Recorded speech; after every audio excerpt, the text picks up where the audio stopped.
Let's head on back to Mexico, y'all, to get this thing done.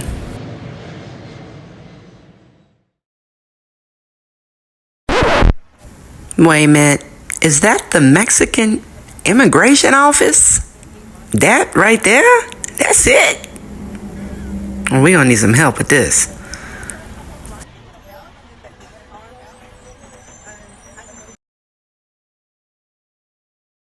Okay, I'm doing this video from my hotel room in Querétaro, just to kind of summarize my experience with the immigration process today and the Chime process, which I finished and got my card. Yay! Oh, I need to go get my card, I reckon. And got the card and excited about that. So what happened? So I pretty much came in on the flight, and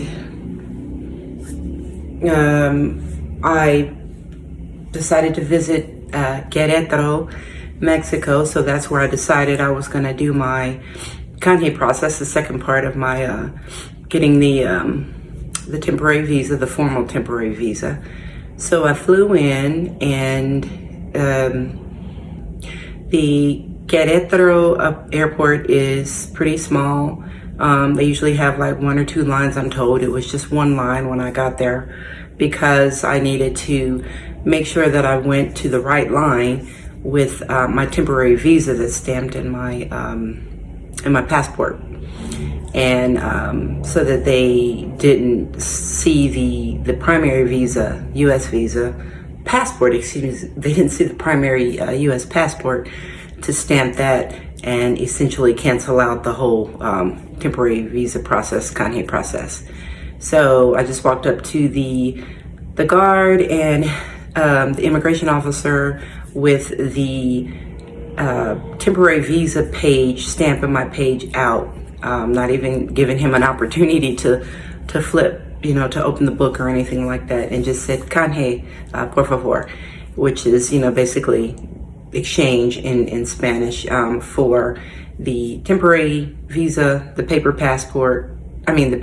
visa stamp on my passport for the card that I actually got today. So that went well.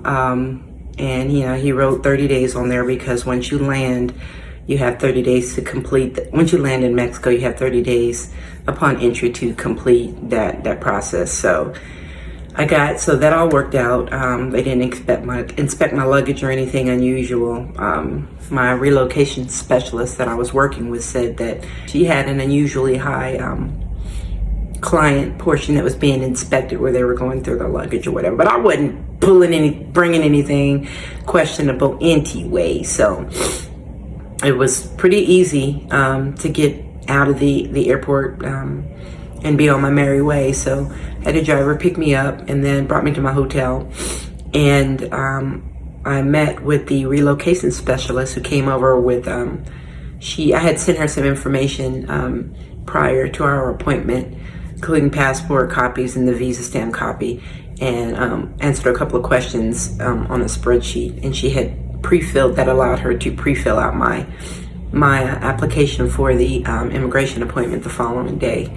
And so I just met with her. We made sure everything was correct, down to, every letter and every piece of detail, because if any one thing is off, then it just blows the whole process. And she just kind of walked through with what to expect, what they were going to do, yada, yada, yada, relatively easy.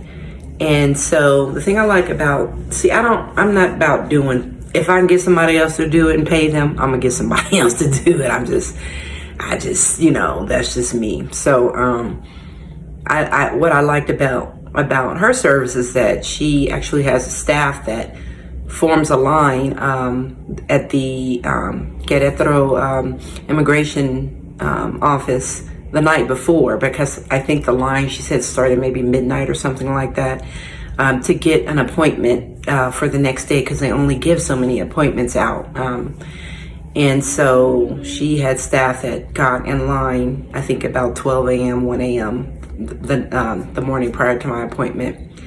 and just to secure, you know, getting a ticket. And the relocation specialist was able to meet her staff member in the morning and get basically the ticket, the place in line, and do the appointment. I don't know if she did it the night before. I'm not really sure how she did it. All I know is she has some staff out there standing in line in the wee hours until she arrives to meet them at about 8 a.m. And then I guess she can make the appointment via her laptop or something, or I don't know. Anyway, so we got to the premises. The appointment, I think, was like at 8:30. We got there at about 8. And they really, you know, are strict on, they don't let you come up to the gate or anything into that, because it's a government building and they just don't even want you. And that's most government establishments. And that's kind of how the consulate was in Houston too. You couldn't really walk up on the joint until, you know, the doors were getting ready to open. So yeah, we went inside. I think I was appointment number 4, which is great because they only do so many appointments a day, and I think the cutoff is like 2 or 3, but they have to stay until that last appointment is finished. So those people on those tail end appointments, maybe appointment 15 or 16, if they're wrapping up at 6, 7 p.m. at night, that's just when they're done. So and Querétaro, they stop appointments, I think, at like 2 or 3 or something like that, which is good. But we went in and you know, basically just went up with all my passport and pre-filled out information, and just signed a couple of things, and then you step back, and while the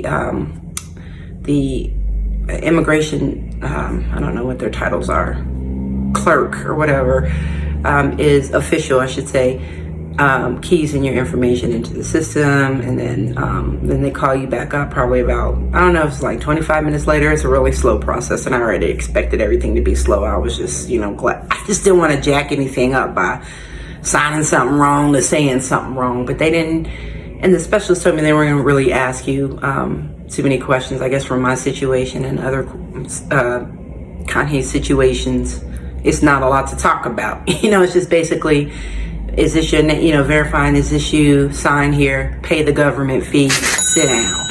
And so probably about 25 minutes or so later, I come back up to do the fingerprinting and the photos. And then you sit down again for probably another 15 or so minutes, and then you come and get your card. And I think that was pretty much it. Nothing really, you know, nothing really to it. It's just, you know, getting in there in the slow process and just hurry up and waiting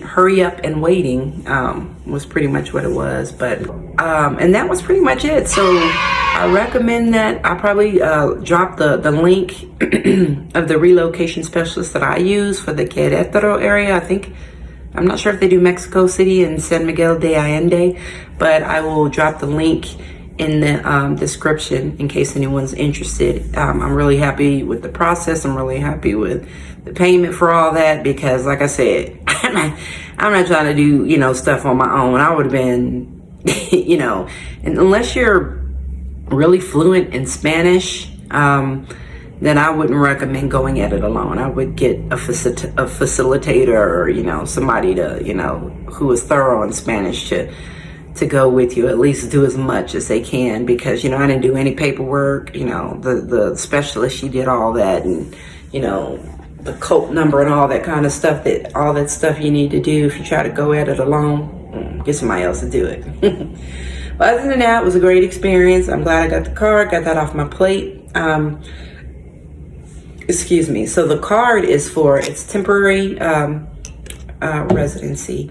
And so this card is good for a year, and then I will renew in a year. In about 11 months, the specialist will probably reach out to me and say, hey, you know, it's time to re-up your card.